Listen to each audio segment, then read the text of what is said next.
Hey. Hey. So do we know where Mark went this time around? Is he like in Monaco? Oh, he's in Scottsdale. He's Again? partying with Das Boys. Yeah. Got the boy Coco Chris got there. They got Daddy Yankee, TP, Za. They got the whole goddamn gang. McAndrews out there. Musa. Hasn't he been in Scottsdale like twice in the last 3 months? You would think like if you're going to go on a vacation like once every other week, you'd mix it up a little bit. I think you're getting my vacation mixed up with Mark's because I was in Scottsdale before I went to Hawaii. He was. It doesn't matter. I think you need a vacation, Smithers. You're getting our vacations mixed up. Come on. Desperately. Or you guys need to stop taking so many fucking vacations. I don't know. That's not going to happen. Look, get on the chill island side. I'm still rocking my Hawaii background for a reason.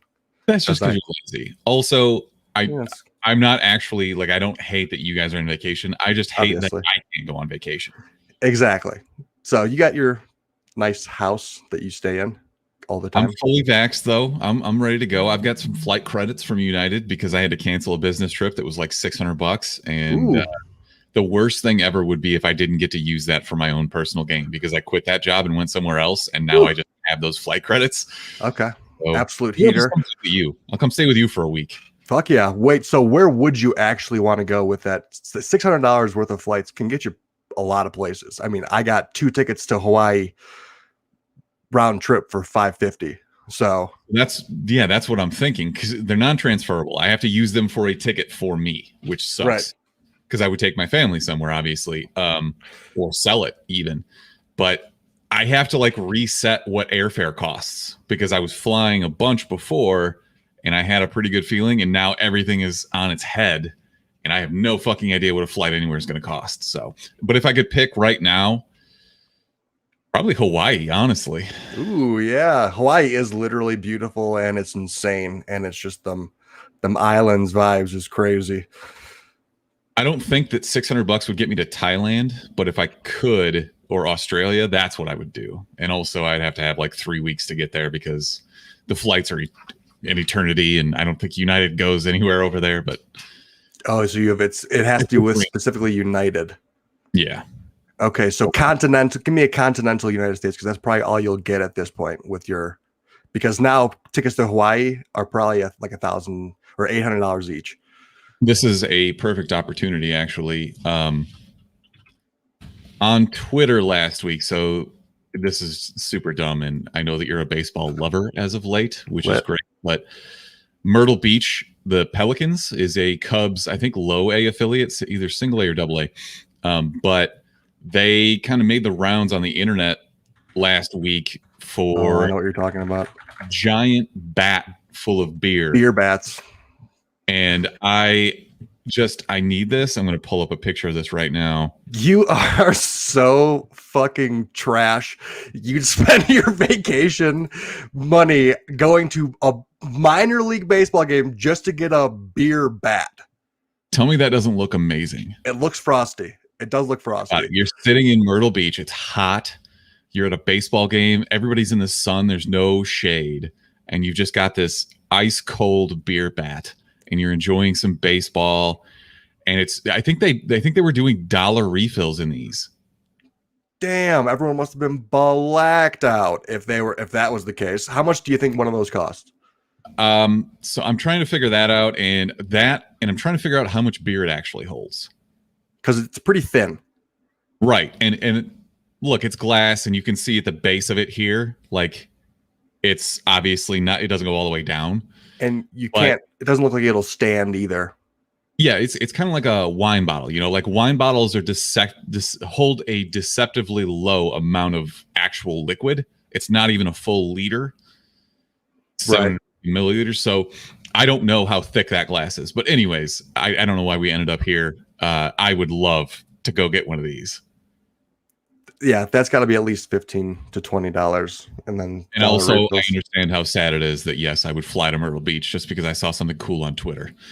It's not even something cool on Twitter. A beer bat, like you. Oh come on, dude! The beer bat is cool.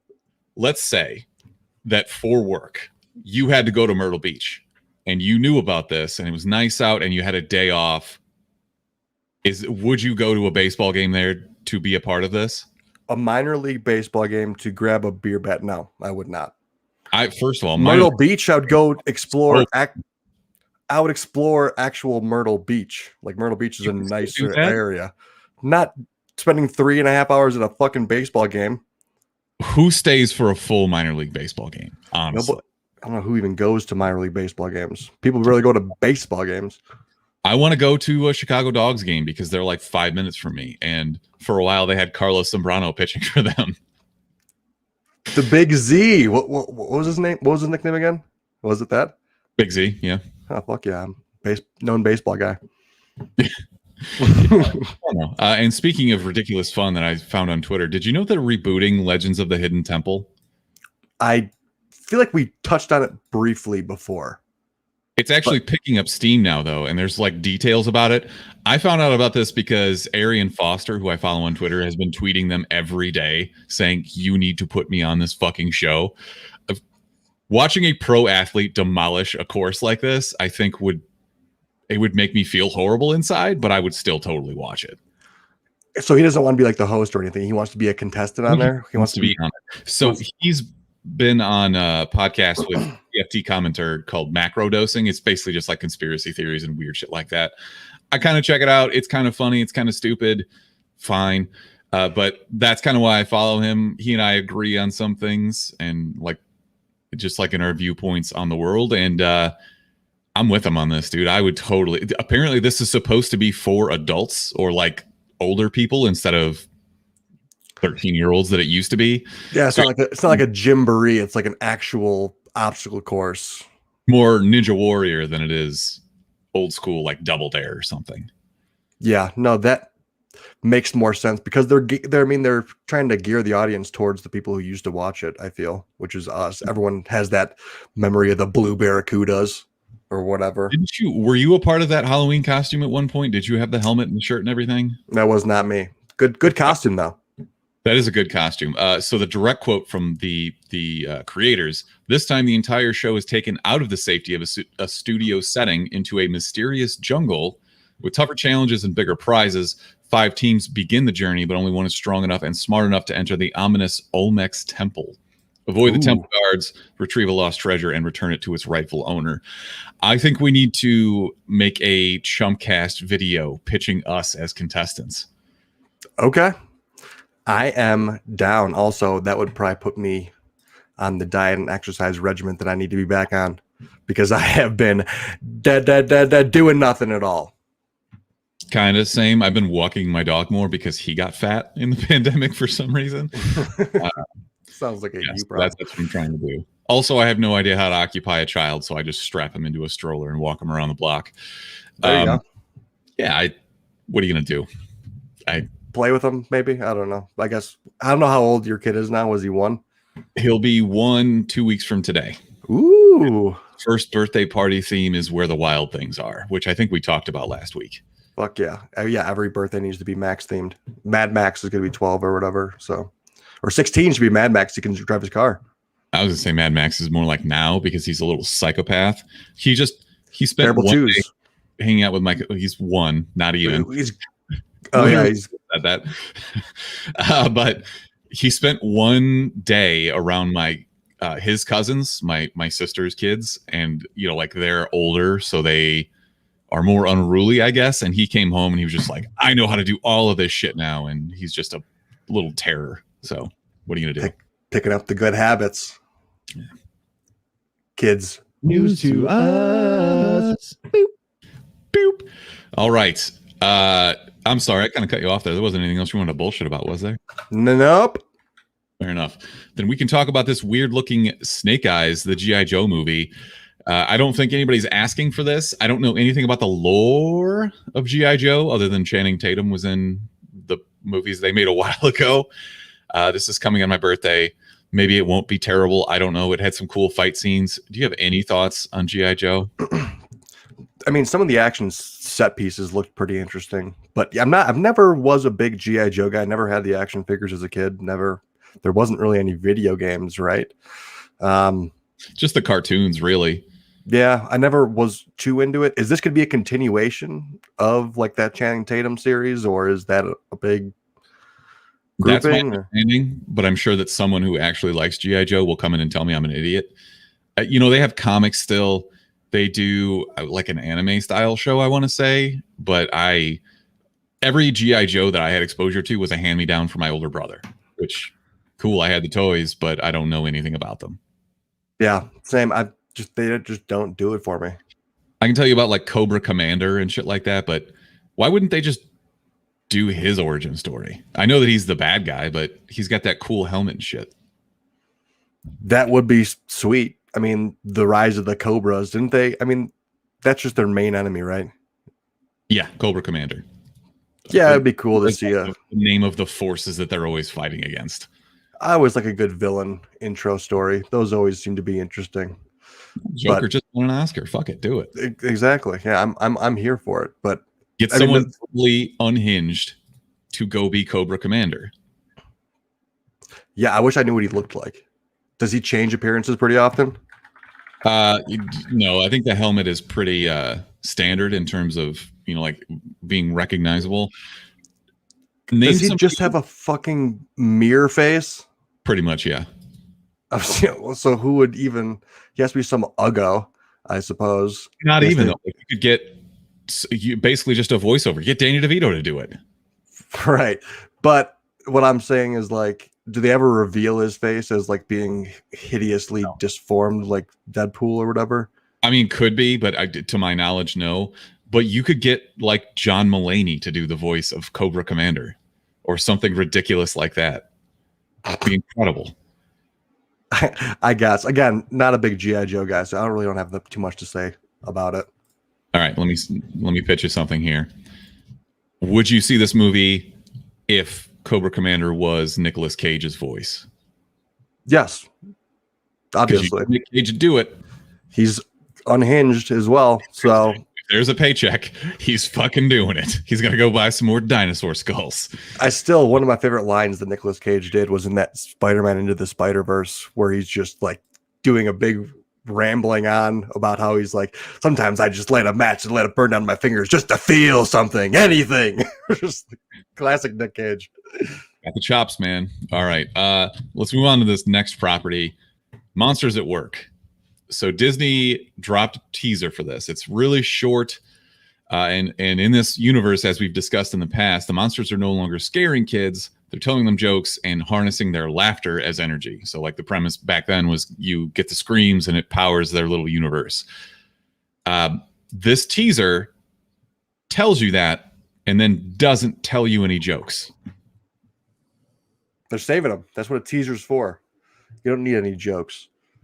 They had a good cast. You know what you're getting yourself into. Is it going to be similar writers? Do they change what else do they change really? So let's start with the cast part, because Billy Crystal and John Goodman are still attached, which is yes, did it, I guess, already, because this is coming in like July. That's critical. This is technically not Pixar, which is weird. So Pixar has done things for Disney Plus, like they did the Forky series or whatever, and some of the Pixar shorts. But this is actually being done by Disney Television Animation, not Pixar. I don't know if that's going to make any kind of difference. I don't know if it's just animation style or if it means that they're just not going to put as much money into it. But the teaser didn't sell me. I don't think it dissuaded me from watching it at all. I mean, they got Mindy Kaling, Henry Winkler in there, Billy Crystal, John Goodman. And they had like a decent cast. Bonnie Hunt's in there, Ben Feldman, Kelly Marie Tran. They have a good cast, and I like the premise of it too. So they have already a good base line of characters and character development that they've had through 2 movies. And then now they're going to be throwing jokes in there, more jokes. I'm a fan of just teasers, not trailers. I don't need a lot. I just need to give me enough to let me know what the hell's going on and coming out. And then I'll watch an episode 2 and see if I like it for myself. One joke. I just wanted one joke. Not even needed. I don't think it was needed. Okay. Well, you started talking about the cast, and I got to say the cast for that, while it's impressive, does not hold a candle to our next teaser. This is for a movie called No Sudden Move, which I believe is coming to HBO Max July 1st. Yeah, HBO Max. Listen to this cast. Matt Damon, Brendan Fraser, John Hamm, David Harbour, Benicio del Toro, Don Cheadle, Ray Liotta, Kieran Culkin. This is insane. Yeah. I pulled the IMDb kind of like synopsis, and it's a group of criminals that are brought together under mysterious circumstances and have to work together to uncover what's really going on when their simple job goes completely sideways. Say no more. I don't want to see a trailer for this. I will mark this on my calendar, and I'm fully in, especially since Brendan Fraser's back in it. Taft Brendan Fraser. He is big boy now. Did you see that picture? You know what? He had a rough time. He was kind of blackballed from Hollywood for a while, and he had some demons to battle and shit. Like, good for him for coming back and sticking with it. Yeah. What did he get blackballed? Do you remember? Or? I don't know. I haven't seen him in a movie in a while. You're right. See, that's the thing, is he just kind of disappeared for a while after doing some of the biggest movies of his generation. There's plenty of articles out there about it. I'm not going to sit here and speculate because I don't remember or know what the particular reason was. Sure. He just wasn't getting cast. Weird. Yeah, last movie that I like remember him in was like Journey to the Center of the Earth in 2008. He's been in other stuff since then, but like he was in Doom Patrol, which not a ton of people watched, and he was more of a voice. He showed up a few times like live action, but mostly he's just playing the voice of a robot. Yeah, he also did another voice work for like The Nut Job, which is like an animated movie that didn't take off at all. But a lot of the other these are just like TV series, I guess maybe voiceover work. But yeah, weird. Just good to see him back though, because this movie does look, from what I saw, looked pretty cool, especially with that cast. They didn't even list Matt Damon in the trailer or the teaser. I didn't even see that. Yeah, it's kind of weird. So on IMDb, the credited cast is sorted by their IMDb star meter. So like who the biggest star is goes first. So it could just makes some kind of weird appearance, and then, oh boy. Elise is in the chat talking about what happened to Brendan Fraser. She says that he was sexually assaulted by some Hollywood exec. That's horrible, and I feel so bad because Brendan Fraser is the man and nobody deserves that, but still. Anyways, getting off that super dark topic, let's talk about what do you want to see out of this movie? Like, what do you think the plot should be? Well, if it's about criminals coming together and then shit going awry. So it's like, I'd like to see like like a Reservoir Dogs mixed with like somebody's rat. Yeah. Somebody's like a rat, but something goes awry. And then all of a sudden, like they all obviously are going to have to turn on each other. And then just like shit goes. I just want chaos. Chaos with criminals is always going to be an interesting area for me. I want this to be the reverse of National Treasure, where they're trying to steal the Declaration of Independence, but nothing goes smoothly or according to plan, and it just goes tits up immediately. And everyone dies. Is any of this, like, are you worried at all that this is an HBO Max thing instead of being some sort of theatrical release? Is this a movie or is this a series? It's 90 minutes, so I'm guessing movie. Okay.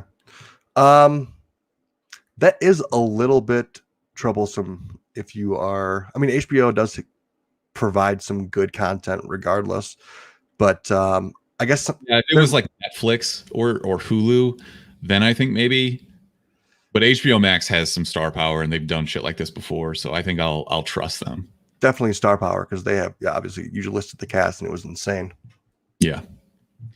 I'm going to throw a curveball at you. Ooh. Do you want to do your recommendation now, since you are always talking about wanting to move it up in the show? Do you want to just program the rest of the episode? Yes. Okay. I've been crack addicted to this game called Planet Coaster, which is free on Xbox if you have the Game Pass. And it's Roller Coaster Tycoon on steroids. You can do so freaking much with the game. They have a Ghostbusters DLC. They have Back to the Future DLC. They have all this custom creator stuff. The game's been out for like 4 years. So you go in there. This is incredible. It's incredible. So I've been ripping this game nonstop, just making the ultimate theme park. It's an absolute blast. They have some of the best music in the background. It's so relaxing. It's insane. But they have a whole incredible. They have a whole list. Sorry, I'm so blown away right now. Yeah, I know. They have a whole list of custom created content by everybody. Anybody can put out anything that they do and just upload it to the workshop on Steam or just in the game itself. And you have these freaking incredible masterpieces of like theme rides, everything that you can think of. It's just like you put it in there and you can make your own theme park. It's very deep and very addictive. You can't stop smiling. I've never seen you smile this much ever. You said Ghostbusters and Back to the Future. What the fuck do you think I'm going to do? Also, I'm full of caffeine right now.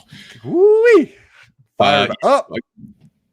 It's free on Xbox too if you wanted to play it. Would make me go download the old Roller Coaster Tycoon games. So I have 3 or 4 iterations of it, like the complete version of Roller Coaster Tycoon 3 and all that shit. She's going to go nuts for this. So Roller Coaster Tycoon is really cool and well done, obviously, for the game itself. But this is like, I think it's leagues ahead because of the customization. Yeah, Roller Coaster Tycoon walked so this game could run. Absolutely. Try it out. Again, it's free on Xbox if you have the Xbox Game Pass, but everyone should have that if you have Xbox, because it's literally just a monthly fee that gives you free games and Xbox Live for like $10, I think, a month. But it's incredible. Yeah, no, go play it. I'll send you some snaps of my my park that I've been making. I've been fucking going hard on this. Hell yes. Okay. I finished Love, Death, and Robots, which you recommended last week. I have one bone to pick. Why would they end on the dumbest fucking episode of all time? Remind me, which one was that? The British guy is writing about the giant that washed ashore somewhere in England. Oh, yeah. And then how it became like this big phenomenon. And then over time, it just decomposed and just like it was gross because they just kept cutting off the guy's arm. And then they never really went anywhere with it. Never. And there's no payoff in the end. And I'm like, okay, fine. This episode stunk. The rest of them were pretty good. I'll move on to the next one. And then, no. That's it. Season over. There's only 8 episodes in volume 2, and I was so angry. Underwhelmed with the 8 episodes because all of them were very short as well. Planet Coaster, by the way, was the game. So I think what happened is they were like, people love this. Let's do more of it. And it takes so long to animate stuff like that they made. So we already know that we're getting volume 3, which I think is just the second half of season 2. So I think they just split it and they're going to do 8 more episodes that they'll release next year early, which sucks. But I feel like I would almost rather just have them get it fully animated, put out all 18 episodes if that's what your plan was, because it was literally like you were done within an hour. It was like an hour. There were 8 episodes. They were like 5. One of them was like 7 minutes. 5 minutes. Yeah. None of them went over 17 minutes. Like there were a couple of them in the other one that were like 20, 23 minutes. I felt that at least took up some time. This was nothing. They were all 10 to 15 minutes. One of them was 7, and it just like was done in an instant and a night, which is fine. But like with the 18 episodes, there's so many to choose from. A lot of different lore, but I will give them credit. Every story is super concise and they're all really well designed and written. And it's very impressive how they can get such like good character development and such good storylines so quickly. So I got to give them hats off to that. Stellar. I loved the Michael B. Jordan episode.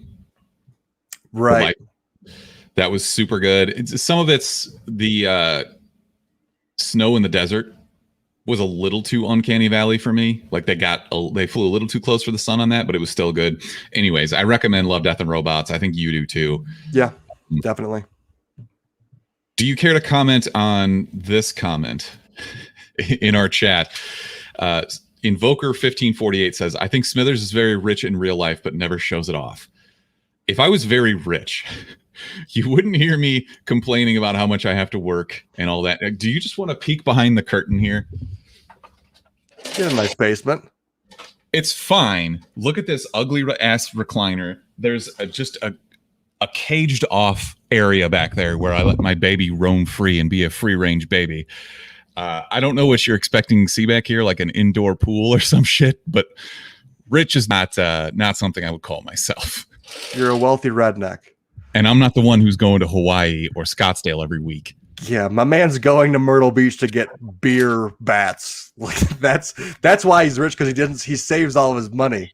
He doesn't buy nice recliners. He doesn't go on vacation. If he does, it has to be work provided, and he's going to a minor league baseball game. That's why he's rich, because he's very stingy. It's because I don't drink expensive beer, Budweiser. I drink Busch Light. Busch Light, absolutely. All right. One other thing I wanted, or actually two real quick. Bad Batch is really good. I know you don't care about Star Wars, so I won't belabor that. I watched the first episode. It was fine. Pitch me on Bad Batch.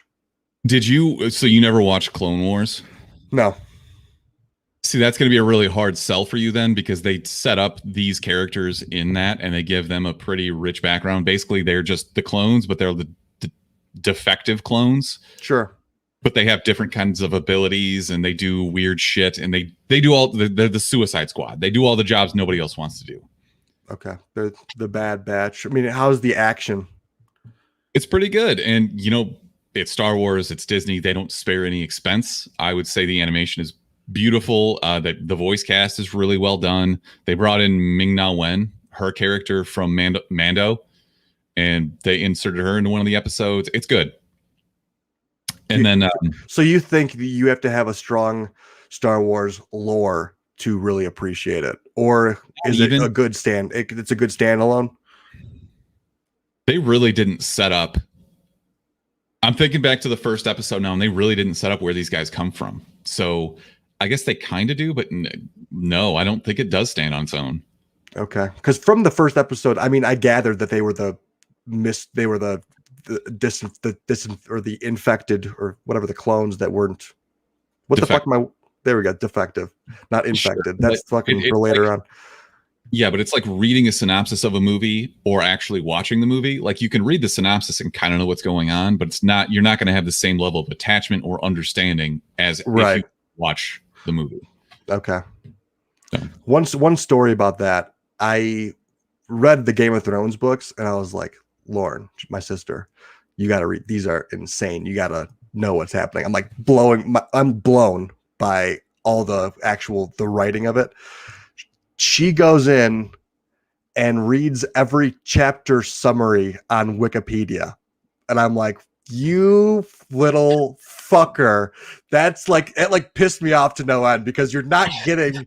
She's like, yeah, it was really good. I was like, no, it fucking wasn't, because I don't care what your chapter summary reading is about. No, you don't get the full vision of everything. It was so annoying. Do you understand why I love that story so much? Why? Because that's something you would do to me. Read all the summaries. Yeah, I read that bitch. I would pour my heart out to you and say, like, this changed my life. It changed the way I look at things. And you'd be like, yeah, I checked out the Cliff Notes. It was good. Yeah, it was pretty solid. I love the idea that your sister is basically just like, she would do the same shit to you. That's fucking incredible. She's way worse, though. She can't watch things without talking the What a psycho. Anyway. At least talking about the Bad Batch too. It is more of a sequel to Clone Wars, because Clone Wars was prior to Order 66, where the Empire betrays everyone and takes over. And this is after that, and it's kind of following up the story. It doesn't matter. You're probably not going to watch it anyways. One other thing I wanted to mention: M.O.D.O.K dropped on Hulu yesterday with Patton Oswalt as M.O.D.O.K. I'm going to check that out. Haven't gotten to it yet, but I will. Same. I actually looked into that the other day. I just got this because I saw it at Target. Little zombie M.O.D.O.K. Nice. I just think it looked cool. He's got like all the diamonds and shit on there. Looks pretty nice. Ooh, I love the green screen effect is giving me some see-through there. That's very oh yeah, creepy. It looks like he's kind of taking a huge fart out of his little jetpack. It's a translucent fart burned through the box. All right, Mr. Program Director, what are we doing next? Best, We have worst. more news. I have Best Man Alive, and we have a movie review. Let's finish them the news out, and then we'll do some best, worst, and then we'll just do classic show. Okay. Don't need to deviate too much. News to us. Boop. Replay the drop. Oh yeah. You know that I enjoy the business side of Hollywood. Tell me how boring it is, and I'll shut up about it. Cool. AT&T is spinning off Warner, which is, WB, HBO, everything you see on HBO Max right now. And they're joining with Discovery, who also has their own streaming service. Part of this is all part of a $43 billion merger, which is just an insane amount of money and tells you how consolidated Hollywood is becoming. I think this is probably bad. Why? Because everything's becoming a big giant conglomerate. I'd prefer that than having to have another Discovery Plus channel to subscribe to. Yes, I understand that, but also HBO is going to start raising their prices to cover shit like this. So I don't know. Didn't you just say? I thought in the notes also it said that they're kind of dropping to a Hulu based option where you can get ads, but also there's like a $15 premium that you can not have ads. Perfect segue. So they're going to offer an ad-supported version. Hulu does that, and Hulu and Peacock do that, and it's just free. But the HBO version would be $10 instead of $15 a month, and it's also not going to include their same-day premiere movies. So it is a clear step down, and obviously the ad revenue that they would get from that and any other kind of buy-up covers way more than a $5 price in subscription service.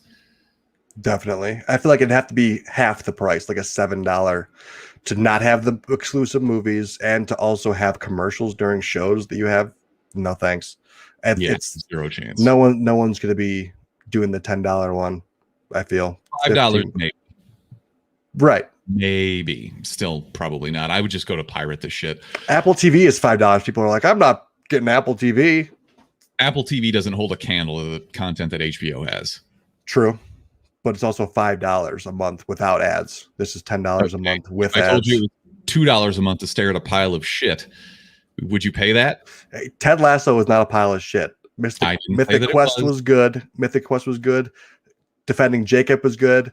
Like, I didn't see C, but I heard good things. But I don't know. I think they have some good content out there, and they're making more. Worth $5. That's all I'm saying. Okay. Well, as they continue to make more and they get better shows that last longer, they'll raise their prices too. Have you seen Ted Lasso yet, by the way? You need to watch Ted Lasso. I know. I will, before the second season comes out in July, I will watch season 1. Good. And then you'd be like, damn, why'd I sleep on that so long? God damn. It's not even that I'm sleeping on it. It's just I have so much shit to watch and I don't have that easily accessible. If I had Apple TV or a login, hint, I would totally watch it. But gotcha. I think I have a free year of Apple TV, honestly, because I got a laptop computer. Maybe I'll pass that subscription on to you because I already have it. Not saying, but I'm saying. All right. Bruce Timm, who was the original creator of Batman the Animated Series, is reviving something similar along with J.J. Abrams and Matt Reeves. So if you know, Matt Reeves is currently directing the Robert Pattinson live-action Batman movie. This is going to be an HBO Max and Cartoon Network premiere, simply titled Batman Caped Crusader. Obviously I was thinking more about Mark when I was writing about this, but is there any chance they could come even close to touching the original Batman the Animated Series? I am trying to.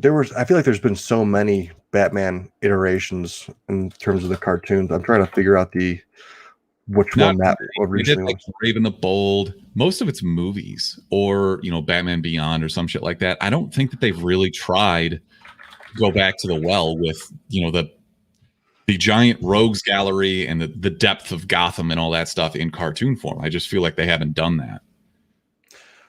And I would be all for it because I miss some of the good old Batman animated series from 1992. Yeah, that shit was amazing. Mark Hamill was the Joker.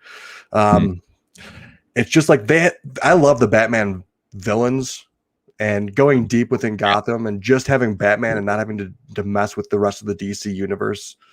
Kind of, I like that. Let me get a narrow focus on Batman, your only good superhero. Okay, fair enough. He did show up in Harley Quinn. Harley Quinn's really good on HBO Max. Check that out. Okay, then, sure. I mean, that was Diedrich Bader as Batman, but the voice cast matters heavily, and I don't know if they're going to bring back what's his face from Batman the Animated Series, Kevin Conroy, but they should. Okay. One more piece of DC news, and we can talk about how DC's fucking up. The Rock, who's already going to play Black Adam. I have too much caffeine and I'm trying to talk too fast. Cool. Sorry. He's going to play Crypto the Superdog in DC's League of Super Pets movie, which everything I understand about this is that it's going to be a live action kind of like voiceover thing. But isn't The Rock's voice pretty recognizable?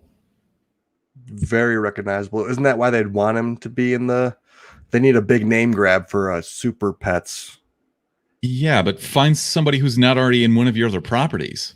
Oh, I see what you're saying. Is it going to be in the same universe? I mean, what the hell?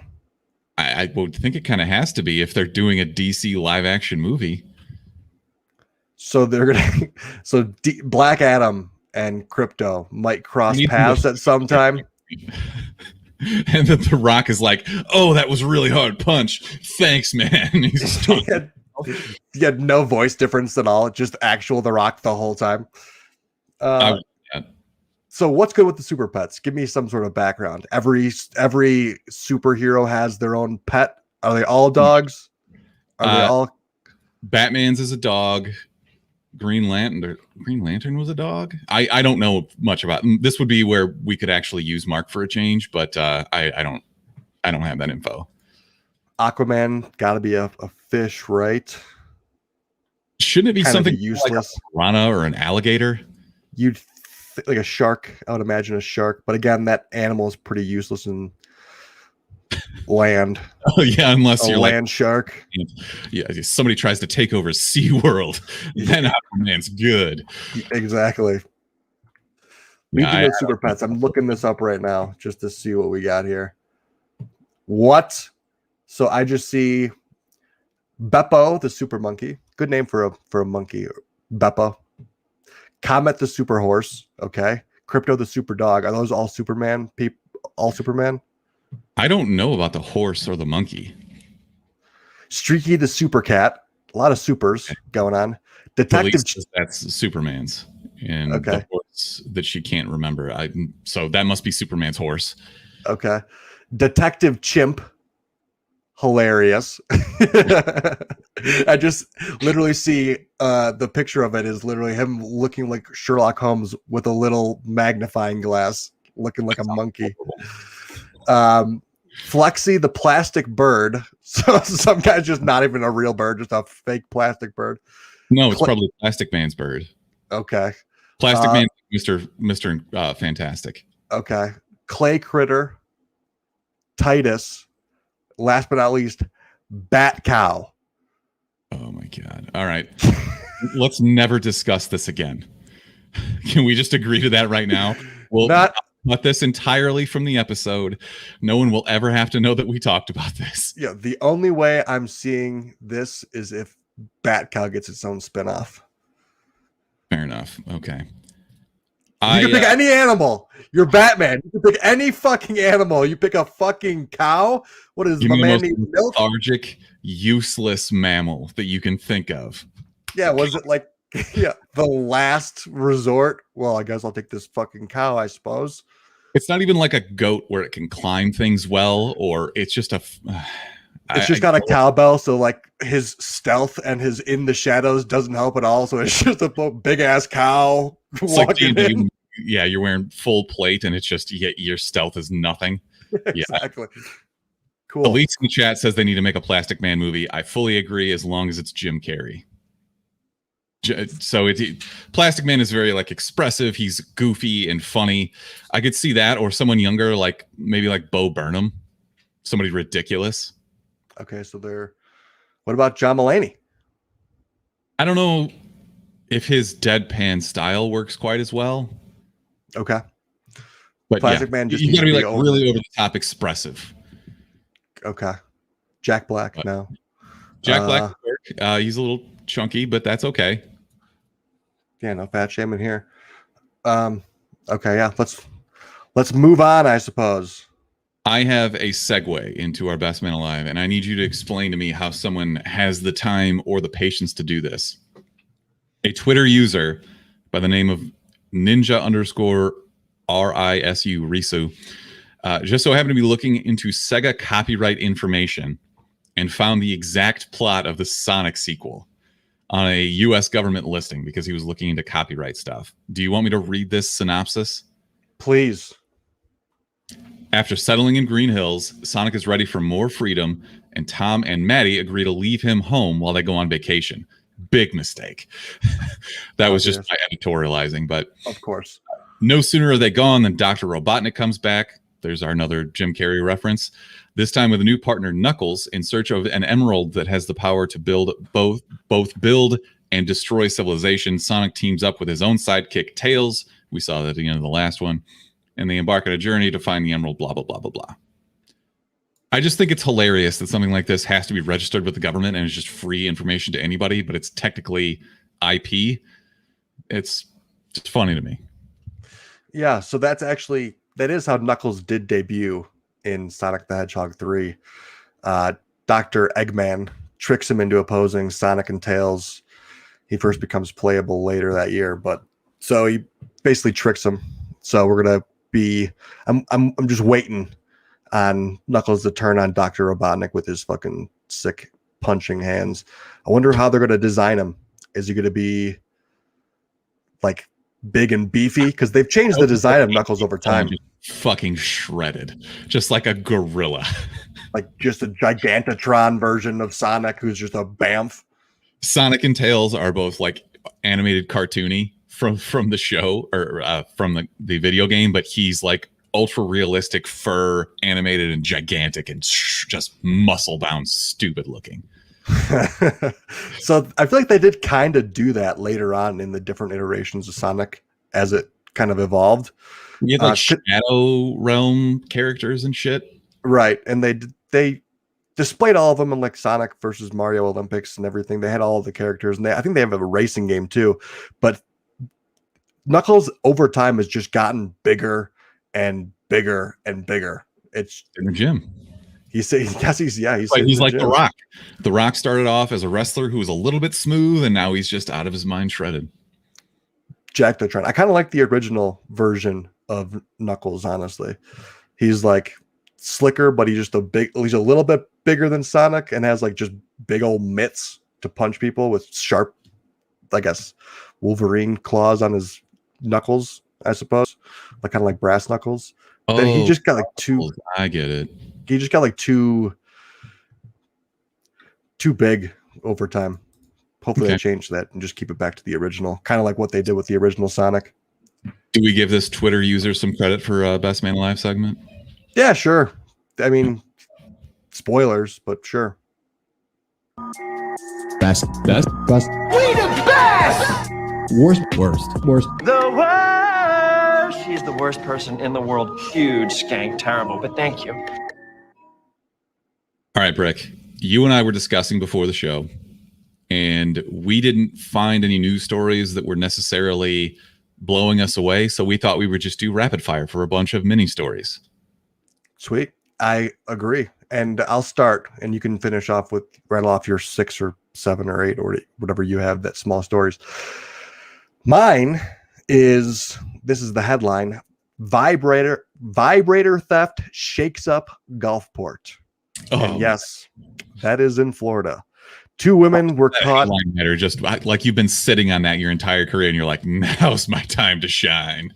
Shakes up Gulfport. I got it. Way to go, Abby Baker. That was her column, I guess. 2 women were caught stealing a beer bucket full of sex toys from a bar. They were intended for a charity vibrator race. Good charity. I'm sure it's for a good cause. It's funny, but it's not, because these 2 older women from Florida decided to steal these fucking vibrators. By the way, who steals a vibrator from a bar? How desperate are you to vibe yourself? It's you want 2 a.m. Last call comes on, and you're like, fuck it, I'm shooting my shot. Yeah. Yeah, this charity race, I'm going to take that vibrator that won that race.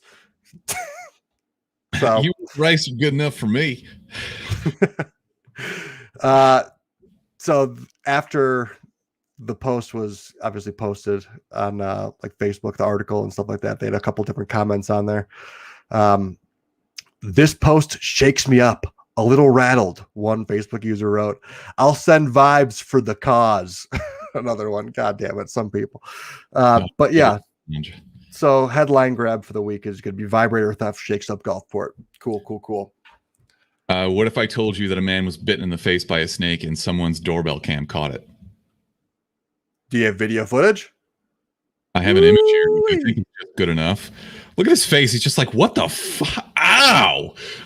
Damn. And he's bald too. So it's just like it got right on the top, right from his eyeball to like the top of his head. The snake just kind of went right in there. This is why I don't live where snakes are, but this is Lawton, Oklahoma. The snake was hanging out above the door, which is already terrifying to me. It makes me want to wear a hat everywhere I go. I've been super concerned because I go out and I walk by the forest preserve and I take Remy out there. I've been worried about ticks. I found one on my shirt the other day, and ever since then, every time I get an itch somewhere, I think like, oh fuck, this is it. I'm getting Lyme disease. It's a tick. Yeah, anyway, that's not good for dogs either, too. I mean, obviously, no, he's got all his medicine and shit, so he's okay. But good. But yeah, no, that's fucked. This dude got bit in the face by a snake. And was it a poisonous snake? Was it just a regular? He needed antibiotics. They took him in and they got it done, and boom. Rapid fire. Dog bites cow. Deputy tases cow or tases dog. Cow kicks deputy. This is like a bad game of rock, paper, scissors. Thank you for stealing my joke and just stepping all over it, you piece of shit. Fredericksburg, the Nationals, I think this is a AAA team. They're doing Harambe jerseys. Those are kind of slick. They are, but are we over this? Or are we in this? Are we in this? The point in the cycle where we're back at the beginning because time is a flat circle and everything once will begin again. This is fine, but what blew me away was the first response to this. Some boner in Cincinnati. This is in such poor taste, especially for a team that has no ties to the city or zoo. This was a terrible tragedy, not only for the conservation of the species, but for the keepers involved. Absolutely disgusting. I bet this guy's fun at parties. Oh, yeah. That guy is the life of it. Dude, be over it, you loser. It's the Fredericksburg Nationals. They're a AAA minor league baseball team. They're just trying to get people to the goddamn games. He has a point. It's not like a Cincinnati-based team, but Harambe was kind of like a national phenomenon. Yeah, no, everybody talks about Harambe. And he's just fucking grandstanding for Harambe. So, I mean, yeah. He's the Harambe gatekeeper. Was ubiquitous, though. Like if you say the name Harambe, everybody knows what you're talking about. Yeah, no, it was huge. It was gigantic, and for him to be the gatekeeper for Harambe, why don't you just take it easy, man? All right, rapid fire. The CDC has come out and said you need to stop snuggling and kissing your chickens because you're getting salmonella from it, you fucking morons. Yep. Rapid fire. I don't know what to say about this. Don't fucking kiss your chickens, you idiots. What? Don't kiss chicken heads either. Also, wouldn't they just like peck you with their little beak? Isn't that like what they do? Some people keep them as like a pet that produces eggs. I mean, you can have a chicken coop and have a few chickens and it would be fine. But right. fire. Rapid fire. Alabama will now allow yoga in its public schools, but you are not allowed to say namaste, Brick. What does namaste mean? I think it's kind of just like, I think the best parallel I could draw is like peace be with you and also with you. Like it's just a thing that you say back and forth, like be well. Yeah, it's basically a gesture to send a message of peaceful spirituality to the universe in hopes of receiving a positive message back. We ain't got time for that. That's some bullshit. Keep your hippy dippy shit outside of my public schools. That's right. Namaste. You devolved into what was Dave Chappelle's Ku Klux Klan member name? Oh Clayton my God, Bigsby. Clayton Bigsby. Yep. All right, rapid fire. Man has wrong leg amputated in Austria. This is horrible. This is an 82-year-old man with some bad health issues. Obviously, if they're going to take your leg off above the knee, you're probably not in good shape. And now he's in even worse shape because he still has his bad leg that was trying to kill him, and now he's missing his other leg. That is just tragic. It is tragic, honestly, is what they said in the headline there. But that's like a Black Mirror / episode of Love, Death, and Robots or Twilight Zone. This leg is eating me up. It's taking my soul. At least he's only I feel like he's 82. Like, it's not great. 3-year-old who has his whole life ahead of him. Exactly. There's that to be spin zone, but at the same time, well, probably also for him. If he has family though, like the only solace is he's going to sue the fuck out of that hospital and he's going to make a killing and at least support the rest of his family. Apparently it was like a pre-op nurse that just marked the wrong leg. How bad do you feel if you're that nurse? Horrible. Or you don't did it on purpose because you're an asshole and you love chaos. Wild card. That'd be a No, that's like that one. That's like the nurse from, oh my God, what, Fargo? The newest season of Fargo, where she was like some sadistic fucking Minnesota person who pretended to be really nice, but then she's a real psycho fuck. Got it.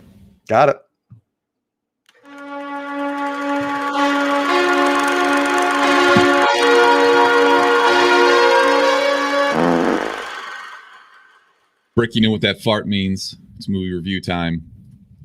This is the first movie I feel in weeks that we've had like, a layup on what it's going to be. We could have done The Woman in the Window or some dumb shit like that. That's not our style, Brick. We need the zombie movie in Las Vegas with Dave Bautista and explosions and guns.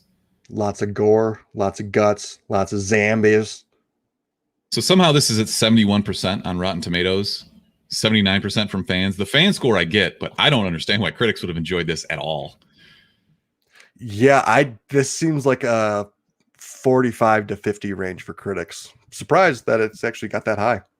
I thought this was a layup for a popcorn flick where the critics hated it and then just everybody else was like, fuck yeah, zombies. But no. So directed and written by Zack Snyder, who, man, he just loves himself. I don't think that a zombie movie should ever be longer than 90 minutes. This fucker was 2.5 hours long.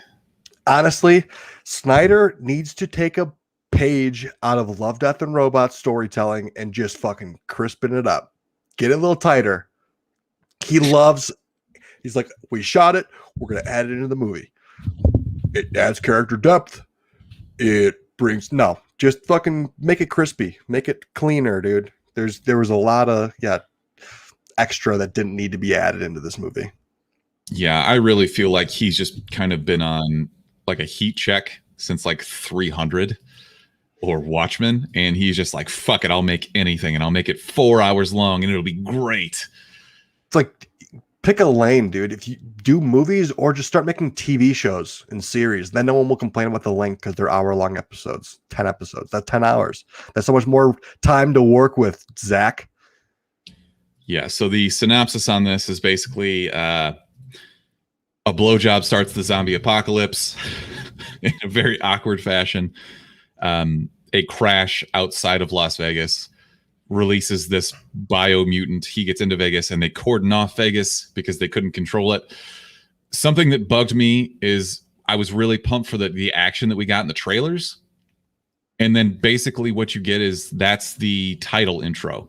It's a montage of chaotic shit happening in Las Vegas. And, like Elvis impersonators are attacking people playing the slot machines. And I was hoping we would get that throughout the movie. And instead it was just like a 3-minute cut while they introduced the title card. And honestly, I didn't mind that because I was like, oh yeah, this was all in this trailer. I'm going to get new stuff in the actual movie.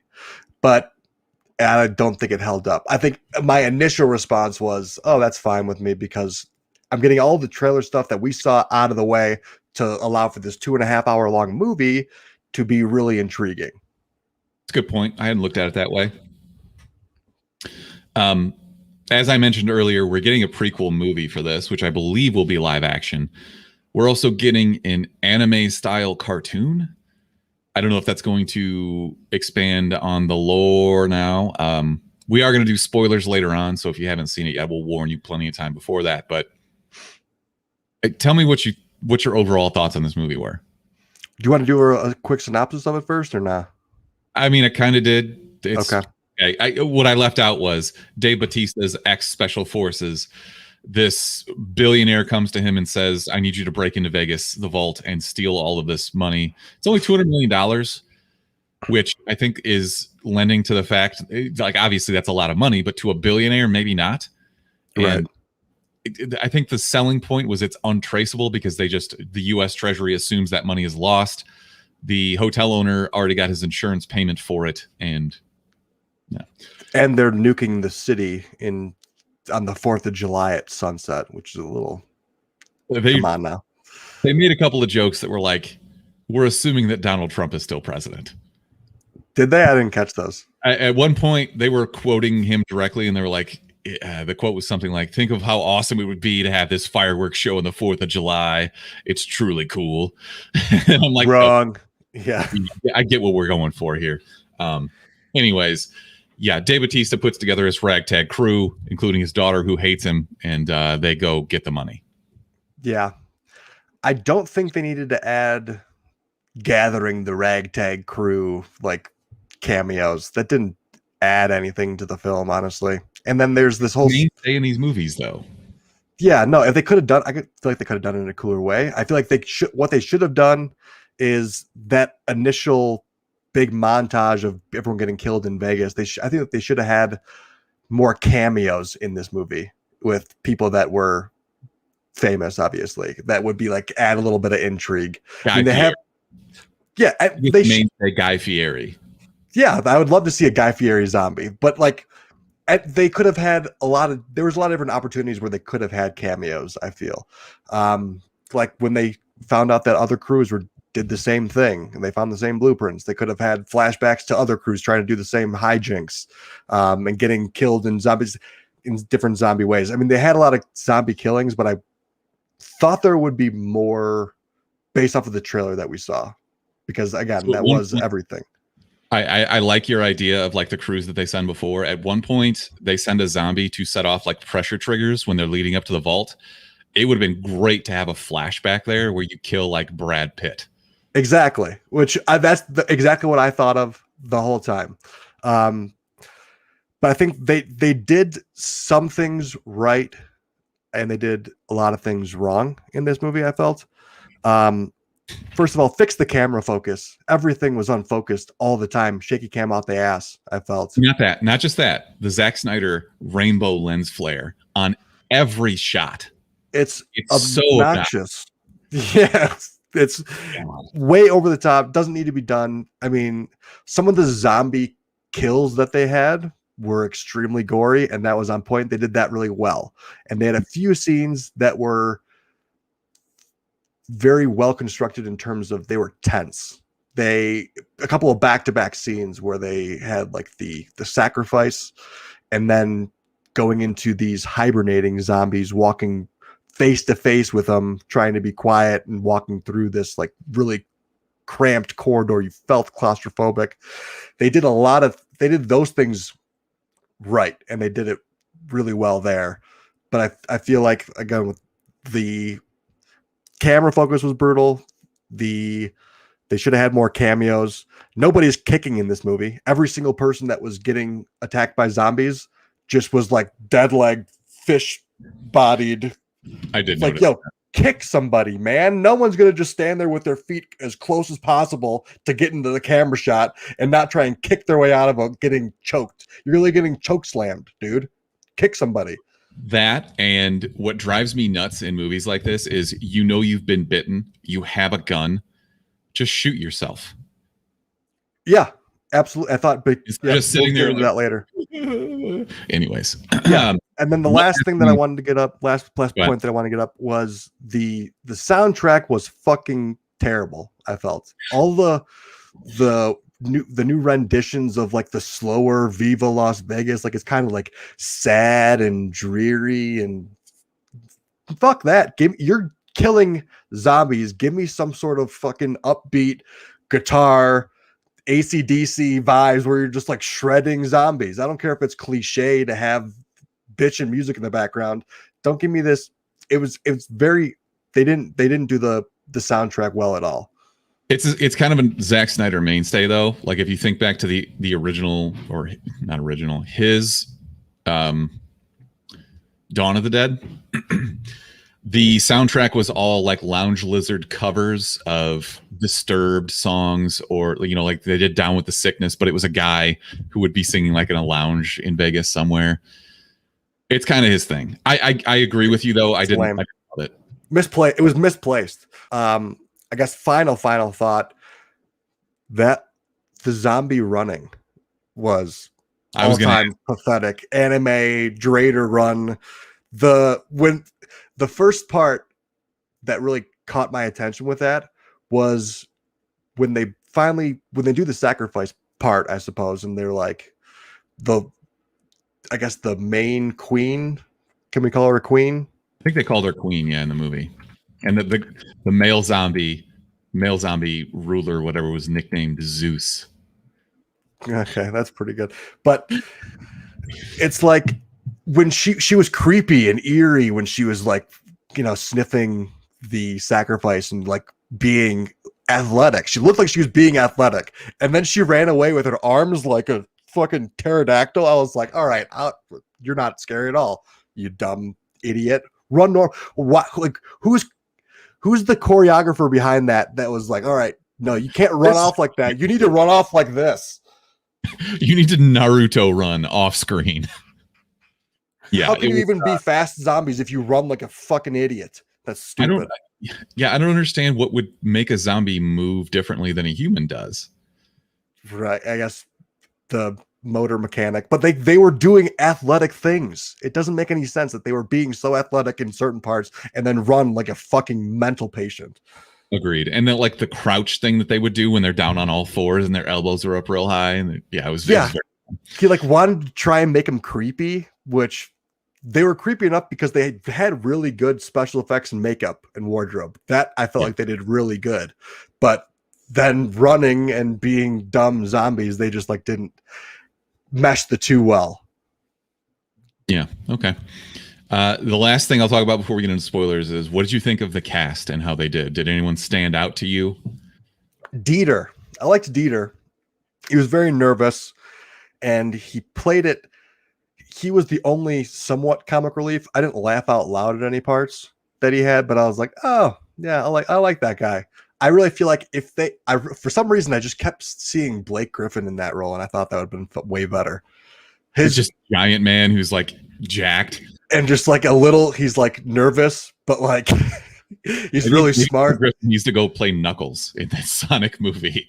Yeah, but like Dieter was the perfect role for him because I don't know what it was. It would have been funny to nerd. It's a fish out of water because he is so big and tall and like, but he has that really good deadpan humor where he can have this. I think he could have nailed Dieter as or at least make him the cameo where they're doing like versions of these other teams and make Blake Griffin the safe busting guy and like have it like. They needed more cameos, but they were solid. No one else really stood out to me The daughter was fine, but her whole story was shoehorned into the whole thing. I felt. What the fuck was with her bangs? They start like in the middle of her head. Oh, I didn't really notice. Oh my god, it was horrendous. And I don't even notice shit like that usually. Her hair was insane. Vanderho, the gigantic black man with the saw, he was funny. Dieter was played, by the way, by Matthias Schweighofer. Matthias. Vandero was Omari Hardwick, who apparently has shown up in a ton of stuff that I don't recognize. Theo Rossi was the creepy security guard guy. He's from Sons of Anarchy, and I remembered him from Luke Cage. He's Shades. He's the perfect shitty bad guy. Just like complete creep doofus. Douche. Yeah. No, he did play that pretty well, actually.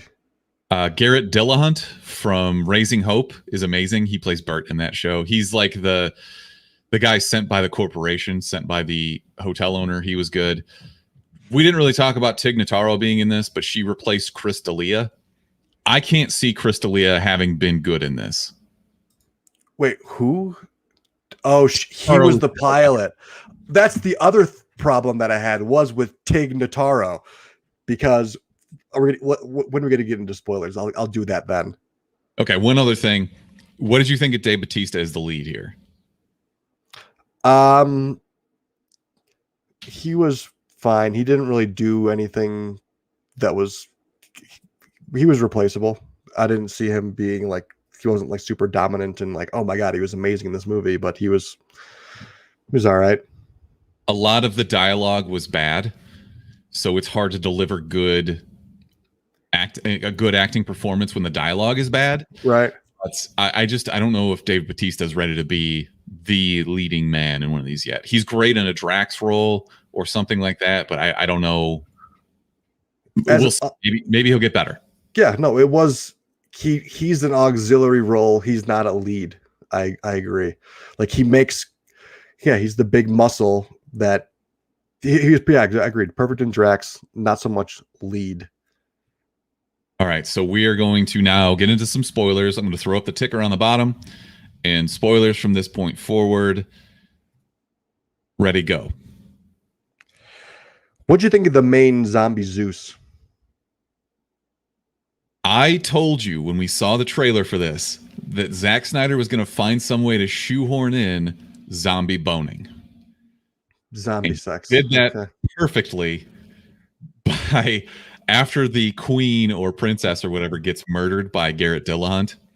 Yeah. They did it perfectly by showing him retrieving the body, taking it back to his zombie hangout where all the other zombies watch him pull out a zombie fetus. Oh my god! Which is another Zack Snyder mainstay because he did that in Dawn of the Dead with a woman who was already pregnant and then she gets infected and then she gives birth to a zombie baby. So he's already done this, but he's doing it again. And somehow this zombie Zeus still has the ability to skeet and produce offspring. That's the zombies for you. That's just so unknown. Anything can happen. And it's just so fucking predictable, man. Oh, I'm about Zeus. My man was a Batmobile away from being zombie Batman. He had the cape on. He had like the face mask that deflected bullets. He was just he was zombie Batman, and that's how this correlates to the Snyderverse. That is Batman, and the nuclear fallout that they had was Las Vegas, and now Batman was Patient Zero and basically took over all of Las Vegas. Is there a zombie Batman comic ever or not? No, Batman is a vampire at one point in another world tale. I don't know anything about zombies in the DC universe. Could be. I totally just lost my train of thought because of that. Fuck. You're talking about zombie fetuses before that. So we are meant to believe that in the beginning, the zombie that escapes because of the blowjob crash, that he's zombie A. Yeah. Okay.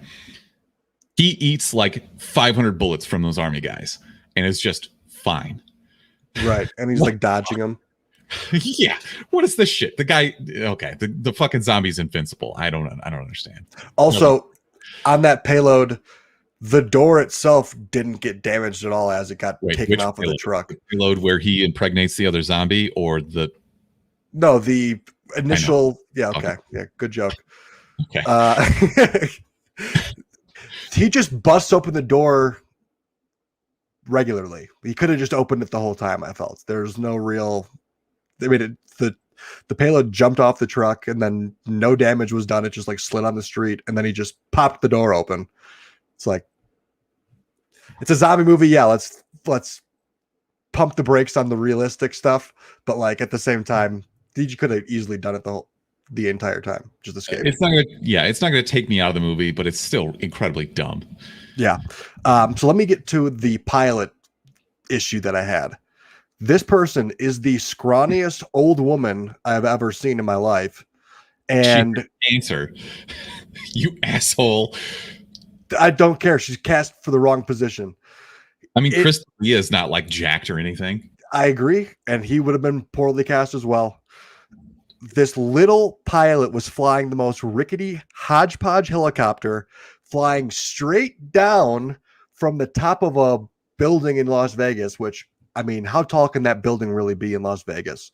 Not tall enough to fully drop vertically with the helicopter and then have the strength to pull all the way up.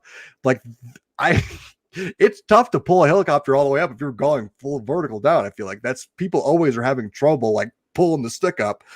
And then she gets shot and still pulls the thing up while she's the smallest person of all time. And then has the wherewithal to wipe her own blood off the windshield while the nuke is coming into sight, into the foreground. I would see that. If I knew I was going to die, I'd be like, fuck it. Let's check out what a nuclear mushroom cloud looks like. But she was also flying the helicopter. Like, we've already suspended disbelief for this. I get your point. It's valid. It was dumb. And while I was watching it, I was thinking, why are they just letting her be off by herself? And then it hit me. They had to do all this in reshoots because of COVID and because they cut Chris D'Elia out after the fact, after all the main shooting was done. That's a good point. I didn't even realize that. I was thinking, man, she is alone and they are making a lot of noise trying to start a helicopter. There's no way that those zombies do not hear it or are flowing to it. And they're also very careless with their bullets as well. I understand this is a kingdom society where the zombies have this sort of trade-off system going on there where they'll leave you alone if you sacrifice a human, which is pretty fucked up. But like, you're just shooting off rounds like it's nothing and just to like make a point. So was Zeus just shooting off rounds like it was nothing. Nice. Okay, I'll give you that one. Sorry. What did you think about, I guess we can call them like the B and C plots? So Dave Bautista's daughter is going after her friend in there, and I could not have cared any less. Absolutely shoehorned in there. Okay. Not needed at all. What about the side story that basically Garrett Dillahunt's character is meant to go in to retrieve the head of a zombie to bring it back to Bly so that he can create an army of zombies that the government can use? I didn't exactly care for it, but it was a wrinkle that I felt was more plausible than going to steal a $20 million in a bank. Why don't you send people to go get a zombie head, though? Then you don't have to worry about getting a safe cracker in there. You can get another tactical ex-Marine or some shit. Yeah, they're more about the money there, I suppose. But I guess they also didn't want people to know that they were trying to make an army zombie army, because that's a little fucked up to try and use this virus to control the zombies. Like, yeah, that's not going to happen. They're just fucking dead zombie people. They're going to eat your flesh. Also, that if that's like the case for that guy, his whole goal was to just get the head and then get the hell out of there. Leave. Do not go into the depths of a fucking Vegas casino vault. Go. Just get the hell out of there. You already know what you're doing. You have to carry around a head that's still moving. It's still biting. Like it's a thin bag that you're carrying the head into. You're one bad swing away with that bag that it bites your thigh and you're a zombie. You're an idiot. Get the fuck out of there if that's your case. Yeah, I did enjoy when she just yeeted the head off the top of that building and it splattered, though. Yeah, some of the gore in there was very satisfying and gross. And yeah, I mean, he fucking Zeus javelined that French girl too, Frenchie or whatever fuck her name was. Yeah, that was pretty lit. Yeah, no, they had some good action scenes, and they had A lot of good gore. The tiger itself, I felt they undersold his strength early on because the zombie itself was like 5 times stronger than a human, and then this tiger who's already 10 times stronger than a human just like wasn't doing as much damage as I thought it could be, and then it bit the guy's head off, and I was like, damn, okay, that was fucking gross and satisfying at the same time. Very satisfying. Yes, absolutely. What did you think about the fact that they killed pretty much everybody in the cast? I felt that was what needs to happen in a zombie movie. If you're not getting killed, if you're not having most of the team get killed, it's not going to be a very good zombie movie, I feel. I think that the problem that I had with it is that the one person that survived is his daughter, who I did not give a shit about whatsoever. 0%. What's his face? Omari, the guy, Ivanhoe, something. Anyways, he gets out at the end, and he's obviously the way into a sequel for this. Because how the fuck did he get out of that safe?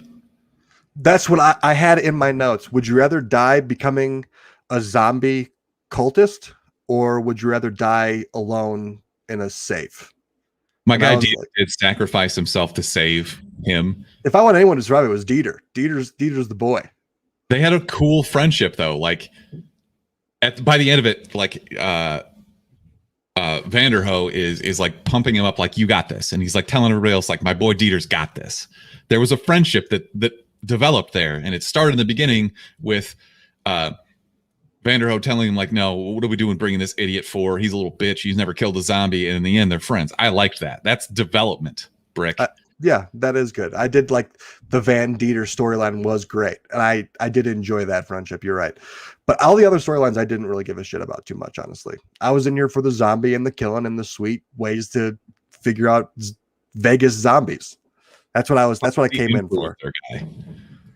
Guzman. They just find a YouTube influencer and they're like, yeah, we're bringing this guy. Yeah, I did like how Batista was, every time they offered a new person into the mix here, no one asked what it was about, and the money kept getting lower and lower. I did like how the money kept getting lower and lower, but I didn't like how everyone's like, yeah, fuck it, let's just do it. Fuck it. How about his buddy in the beginning who's just like, wait, you guys are going into Vegas? Get the fuck out of here. I'm not doing this. Yeah. You know, there's a nuke going off in like 72 hours, and then they might move it forward for no reason at all. Talk about just like the most ridiculous way to try and raise the stakes for your movie. Yeah, exactly. Look, for every horrible thing that I've said about this, I would absolutely recommend that you watch it. If you're into zombie flicks like I am, I'm a big zombie fan. I'm a fan of the genre. I'm kind of a fan of Zack Snyder. I don't know. But we didn't do our recommendations. We should have done that. Do it now, and I'll cut it cleanly into before our spoiler talk. What's your recommendation for this? We are gonna do save it. I'm gonna say save it, because see, whenever you want to watch it, throw it on. If you're looking for a movie, fine. You'll be able to waste a good 2.5 hours. But that's the problem with it. It's 2.5 hours, and that's a little bit of a time commitment, time sink for what you get. This is a movie that could show up on FX in 6 months, and you could just come in and out. You don't need to see the ending. You just watch some. It was FX going to show all that gore? No. So it would be a pathetic FX movie then, if that's the case. Because a lot of the good parts were showing literally heads exploding and just the absolute sheer devastation. So an HBO channel. It shows up on like HBO2 West. You can just flip it out and not. Like, but it would have to be on a crawl somewhere, like showing me, here's what you could watch right now, like on Hulu Live. It has to be there, otherwise there's no fucking way I'm watching this again. Same, exactly. That's why it's a save it for me, because if they had a better score, better soundtrack, less focus or more focus on the camera, and drop a couple of the storylines that were unnecessary, this would be a see it for me. But like, they just didn't. Everything combined didn't make me want to go and watch this again ever again. I'm going to say see it just because I want to bring up our average to right in between a see it and a save it. Okay. Yeah, that works. That's fair enough. I had more fun, I think, discussing the actual movie than watching it. Yeah, I would 100% agree with that. Fair enough. It was like fine. It was fine. It had some good moments, but ultimately not something that you're going to be writing home about. All right, so I'm taking down the spoiler thing. Any last thoughts? Fuck it. I think we're good on the Snyder verse here. Let me run through these notes one last time. I'm good on Zack Snyder movies for a very long time. What's next for Zack Snyder? What's he going on next? Do we know? Do you have any projects upcoming? Let me see if I can pull it up real quick. As far as the Army of the Dead universe, I mentioned the lead up movie and the animated show. Obviously, it'll be probably Mexico City, right? Because that's the plane that he was on when he was like laughing, like, I fucked this up. I guess last thing I will put into place in terms of the last thought on the movie was with Batista and his daughter's whole relationship being shoehorned in there brutally and them losing connection after Batista has to shoot the mom. I really felt like it would have been more powerful if Batista shot himself so she didn't have to kill a family member, like, and then deal with all the stuff and the PTSD, yeah, all the PTSD that goes with that, you know. I mean, it's one thing to like cover, turn around, walk away while you shoot yourself in the head or something like that, just because that's more of a noble thing than just like slowly dying and then making your daughter shoot the dad because it's like so traumatizing to what he went through. It just like didn't make sense for me. I think it would have been more powerful for him to do it himself. All right, I'm running low on time, so we got to wrap it up. Zack Snyder's next project just announced a feature adaptation of Ayn Rand's novel about a young architect battling for his own artistic integrity. No thanks. Snooze. Peace. Yo, out. Gone. So let's wrap this up. Thanks for tuning in to episode 246 of the Chumpcast. One last thing. R.I.P. to the great Paul Mooney, Richard Pryor's writing partner, excellent comedian, Chappelle Show mainstay. R.I.P. Paul Mooney. When did he pass away? This week. Damn. Anyways, funny thanks stuff. for tuning in to episode 246 of the Chumpcast. You can find us everywhere on social media at the Chumpcast. Call or text us at 847-920-6107. Check out our D&D stream this Tuesday night at 7:30 p.m. Central. _Chumpcast on Twitch. Things are popping off in Avernus. And until next time. Planet Coaster, motherfuckers. Can't wait. Gonna go download that shit right now. Lit. Amazing. Ciao. Oh, shit, I gotta find. Mahalo. Ciao.